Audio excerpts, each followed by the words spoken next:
who started crying while making tea. There was also a crashed car in front of him, which made him realize that he had had an accident. But the surprising thing was that there was not even a scratch on his body in the name of the injury.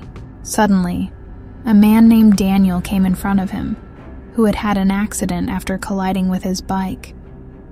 Nathan sees that Daniel does not even have a scratch. Daniel asks Nathan, "Do you remember when you left the car?" Then he realized that he did not remember anything. Daniel now tells him, "I think we are dead." And these are our souls talking to each other. Nathan was not ready to listen to this. He quickly goes to his car where he sees his dead body. Seeing this, he got scared badly. He also believed that he was dead, and now he was worried about his children and his friends. Daniel was also worried about his family, his wife and children. As soon as he took the name of his wife, it came to his mind that Nathan did not take the name of his wife. In the meantime, a car came here. Nathan stops the driver of the car and tries to talk to him. But the driver of the car could not hear him, because he was a soul. The driver actually stopped in front of Nathan's crashed car. He now checks Nathan, who is dead. That's why he takes Nathan's wallet and leaves from here. Seeing his dead body, Nathan also believed that he was dead. And now he was panicking because he knew that after his death, he would be punished for his sins. And it was his sin that he had murdered his wife. Before he could say anything else, Daniel suddenly heard some music. He turned around and saw that a white door had opened there, and now there was snowfall on him. Daniel could hear the sound of music coming out of that door, but we found out that Nathan was not hearing any such sound. Now they were talking that suddenly a red door opened behind them. The sound of screaming and screaming was coming from inside, and only Nathan was hearing these sounds. Now they thought that this white door could be of heaven, but that red door is of hell. And because Nathan was hearing the sound of the door coming out of hell, it meant that Nathan was going to go to hell, and he was going to be punished for his wife's murder. And because Daniel was hearing sounds coming out of the white door, it meant that Daniel was going to go to heaven. Panicking, Nathan said to Daniel, "I did not murder her, I just helped her. She was sick. She was suffering from her illness. I just ended her suffering." Daniel did not pay much attention to what he was saying, and he himself went to the door of heaven. When he saw him going to the door of heaven, Nathan pushed him away and threw him away, and he himself tried to go inside that door, but it was of no use because the door did not accept Nathan. Seeing this, Daniel tells him, "You should behave like a good person. That is why I closed the door of heaven for you." After listening to him, Nathan confesses, "Forgive me. I did not push your bike on purpose." Daniel now hugs him and tells him, "It was not your fault. Actually, I was also distracted." Seeing the girl walking on the road in front of him, he himself goes inside the door of heaven.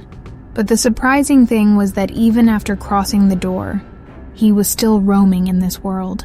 Now this is the same girl who Daniel was distracted by, and if that girl was able to talk to them, it clearly meant that she was also dead. He asked that little girl, "How did you come here?" Then the girl tells him, "Someone hit me with a bike." And now Daniel also accepts that he was intoxicated while riding a bike. And all this happened because of him. Now Nathan tells him, "Go, then you go inside that white door." Hearing this, the girl starts screaming loudly, because he was afraid of them, even after their refusal. When she does not stop screaming, Daniel picks her up and throws her into that white door, after which the girl also disappeared, and the door also disappeared. Now only the door of hell was left here. It meant that both of them had to go to hell. Nathan was afraid to go inside. He also acts cunning here, and by kicking, he sends Daniel inside this door first.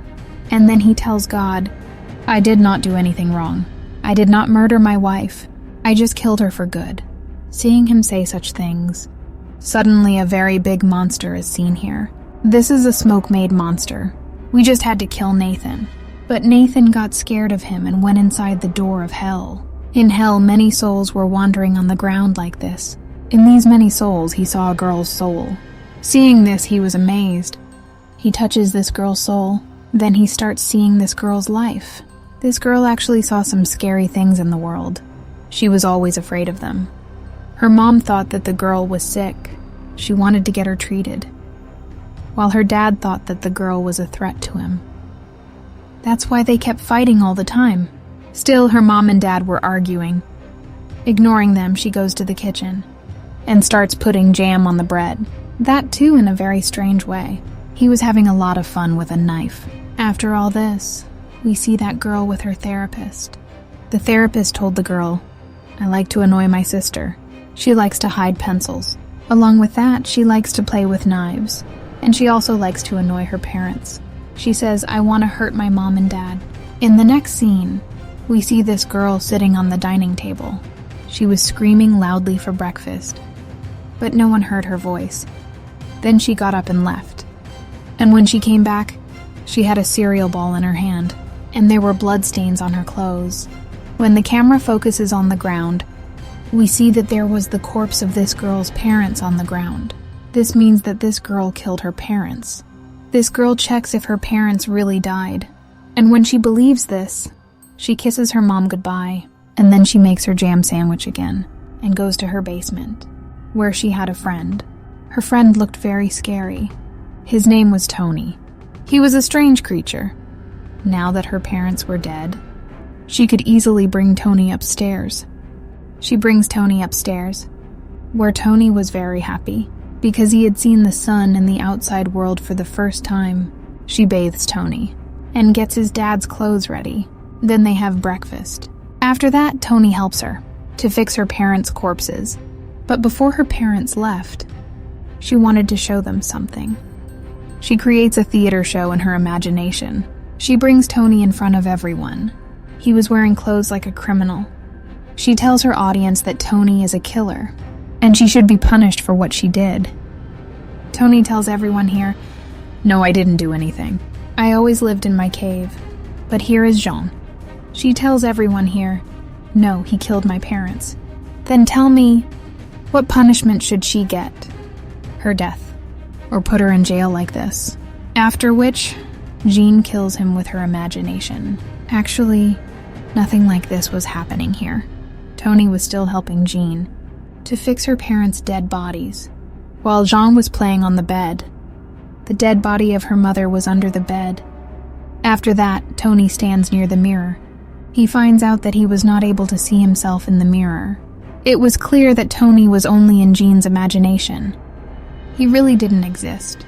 And from this, we also realized that Jean has killed her parents, and she keeps accusing Tony. The next day, when Tony and Jean were having breakfast, that's when the door was knocked. Jean went to check. There was a postman there who needed a big man to deliver.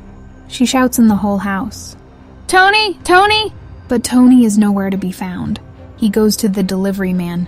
After the delivery man left, Tony also met him. In the same room, the room where he hid his parents' dead body. He went there and saw that Tony was eating his parents' dead body. After that, in the next scene, we are shown burning Jean's clones, which must have been burned by Jean. After that, he went to his sister, and he said to his sister, "Tony is hungry." He took his younger sister, went to the kitchen, and put her in the oven. He set the oven on fire. After that, she started dancing happily in the whole house, and from behind, his sister died. The scene ends here. He goes back to hell, where Nathan, after seeing all this, he was very sad. He was feeling bad. That's why he picks up the clothes from the two dead bodies behind him. These two dead bodies are of mother and son. As soon as he touched them, Nathan started watching their story. We see his mother. Then she comes to her table with tea and shouts and calls her daughter. Suddenly she looked at the table, where a drop of the phone was lying, and it was frozen. She scratched that drop with a nail, and she didn't cry again. After all this, he goes to his daughter's room. There was his daughter's dead body in the bathroom, and his behavior was such as if he knew about this dead body. He takes him out of the tub, and then like a doll, while panting, he puts on his clothes and brings him to the dining table. He comes and keeps his breakfast and says to him, "Okay, sorry. Now get up. I know you don't like school at all. Now I will not send you to school at all. If everything was fine today, then we would have been on vacation. The scene is cut off, and we are shown the scene from a day ago, where this girl was taking a bath in the washroom. She comes to her mom and says, "Get ready quickly. You can't be late for school every day." The girl also gets ready, comes to the dining table, and says to her mom, "Mom, I don't want to go to school. I don't like that school at all. Everyone calls me a bully there." Sitting at the table, she had a knife in her hand, which accidentally touched her finger, and she put the blood on the table, this frozen blood. In the last scene, her mom had removed it from the table. Anyway, here we are shown that they are arguing again. Her daughter doesn't want to go to school. When she says to her daughter, nothing happens. It's a new school. It takes time to come to friends. But her daughter wanted to leave school. The scene came back in the present, where her mom made her sit on the wheelchair and said to her, "Come on, today we are going on vacation." She was about to go out with him. Suddenly her mobile started ringing, and then the door was also knocked. She opened the door. So the surprising thing was, there was a wall in front of the door. In a while she came to her senses, and she found out this is not a wall, that her neighbor is standing in front of her, who was trying to make her conscious. She answers her neighbor in fear. "Actually, we are going on vacation." This neighbor, his behavior was looking very strange. That's why the neighbor, forcing her to slide, comes inside the house, where she saw her daughter's dead body. And the scenes shifted back one day, where we were shown that 4 people were together, calling this girl in a very bad way. They forcefully take her out of the washroom and make her sit on her knees and make her lick her shoes. A girl was making a video of her. She couldn't tolerate this insult, and she died in the present. Her mom was taking her in the car. She was angry and said to her, "Say something, talk to me." But when her daughter didn't answer her, she understood that her daughter is dead. She accepts the reality, and she closes her eyes. She was crying and getting emotional. She lost control of her driving, and her car collided with a car. In a while, firefighters reached here and took her out of the car. But she didn't want to leave her daughter alone. But the firefighters forcefully took her out, and her daughter's dead body too, about which they thought that maybe the girl died in this accident. They didn't know about her death. After seeing all this, Nathan was completely scared now. He didn't want to touch any other dead body. That's why he backed off. And then a health guard came here, who told him that you are here because of your bad deeds, and now I will punish you for your bad deeds. Nathan tries to make him understand. I didn't do anything bad. I did a good deed. I gave him freedom from his pain. Then the guard answers him. No, whatever it was, you didn't have the right to kill him, and now you will be punished for it. He takes her to a dark room, where there were many other souls. He says, now you will have to stay here for 4,000 years. Saying this, he left from here, and Nathan was left worried. He didn't understand what to do. Then a very big soul comes in front of him, which starts bothering him. Nathan couldn't say anything to him. She was very big. She started hitting Nathan. That day he hit Nathan so much that he died in this soul's world. Seeing this, the devil came here quickly and started scolding that soul. That what did you do? You have now sent him to the real world. Seemingly, we are shown a child in the hospital, in which now Nathan's soul had come. He had got life again, and showing this film ends on this scene,